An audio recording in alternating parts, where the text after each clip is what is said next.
Hello viewers, online learning প্রোগ্রামে সবাইকে স্বাগতম। আমি আইনুল হক। আজকে আমরা ষষ্ঠ শ্রেণীর গণিত বইয়ের রৈখিক নিয়ম, শতকরা এবং অনুপাত অধ্যায়ে বইয়ের পৃষ্ঠা 127 এবং 128-এ পাবদা মাছ ও পিঁপড়ার অনুপাত বিষয়ক যে তথ্যটা আছে সেটা নিয়ে একটু আলোচনা করব।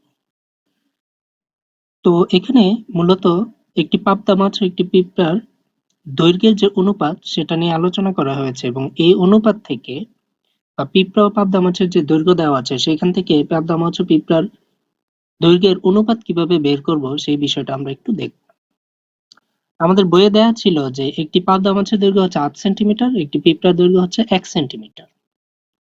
তাহলে এই দুইটা তথ্যকে যদি আমরা দুইটা সমীকরণ ধরি, যে একটি পাবদা মাছের দৈর্ঘ্য 8 সেন্টিমিটার এটা একটা সমীকরণ, একটি পিঁপড়ার দৈর্ঘ্য 1 সেন্টিমিটার এটা একটা সমীকরণ। এবার আমরা প্রথম সমীকরণকে দ্বিতীয় সমীকরণ দিয়ে যদি ভাগ করি, তাহলে বিষয়টা এমন হবে যে একটি পাবদা মাছের দৈর্ঘ্য ভাগ একটি পিঁপড়ার দৈর্ঘ্য সমান সমান পাবদা মাছের দৈর্ঘ্য জায়গায় 8 সেন্টিমিটার, সেটা উপরে হবে 8 সেন্টিমিটার ভাগ হচ্ছে 1 সেন্টিমিটার।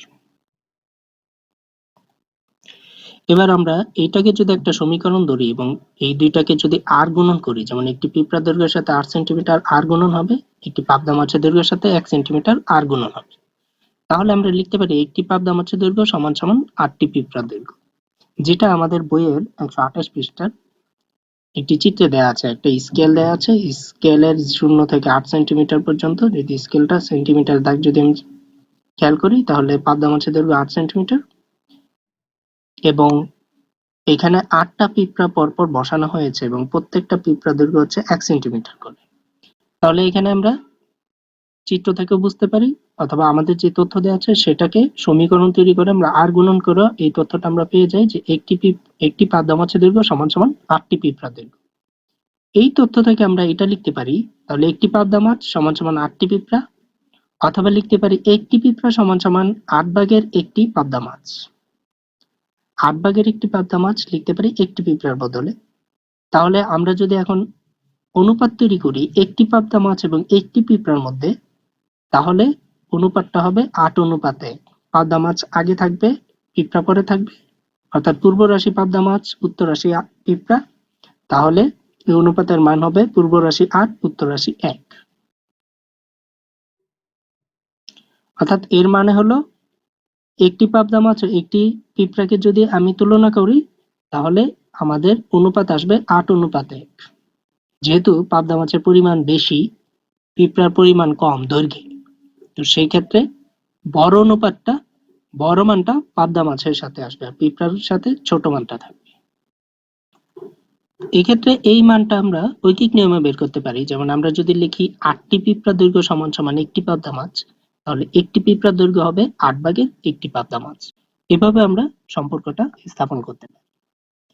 এই বিষয়টাকে আরো স্পষ্ট করার জন্য আমরা আরেকটা তুলনা করতে পারি। যেমন আমরা যদি ধরি যে একটি হাতির শক্তি 5টি ঘোড়ার শক্তি সমান, তাহলে আমরা এটা এভাবে লিখতে পারি, বা একটি হাতির শক্তি একটি ঘোড়ার শক্তির 5 গুণ যদি হয়, তাহলে একটি হাতির শক্তি ভাগ একটি ঘোড়ার শক্তি সমান সমান 5/1।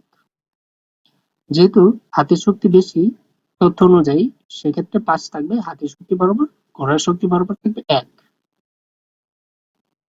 এখন যদি আমরা এটাকে একটা সমীকরণ ধরে আর গুণন করি, তাহলে একটি হাতির শক্তির সাথে 1 গুণ হবে আর একটি ঘোড়ার শক্তির সাথে 5 গুণ হবে, ফলে একটি হাতির শক্তি সমান সমান 5টি ঘোড়ার শক্তির সমান হয়ে যাবে।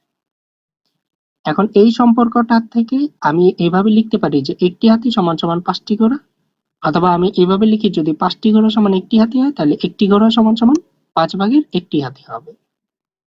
এখন এই সম্পর্ক থেকে আমি যদি অনুপাতে রূপান্তর করি, তাহলে একটি হাতি অনুপাত একটি ঘোড়া সমান সমান হবে 5:1।